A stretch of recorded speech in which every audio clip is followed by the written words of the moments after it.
तोहरा के सेविले आठो पहरिया, तोहरा के सेविले आठो पहरिया, पूजले चरनिया तोहार हे छठी मैया, दर्शन दीना पार हे छठी मैया, दर्शन दीना पार।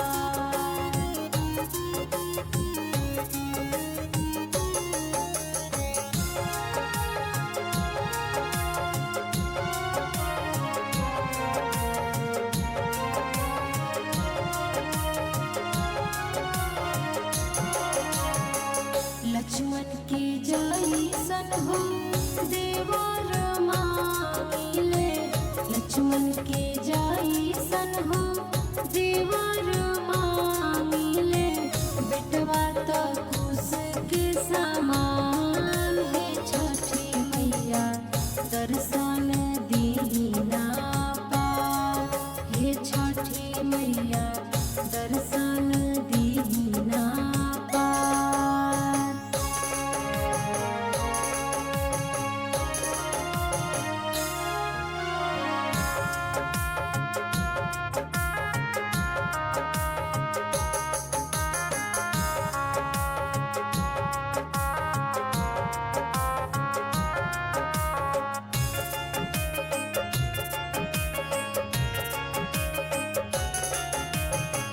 दशरथ जैसन हो ससुर मांगिले, दशरथ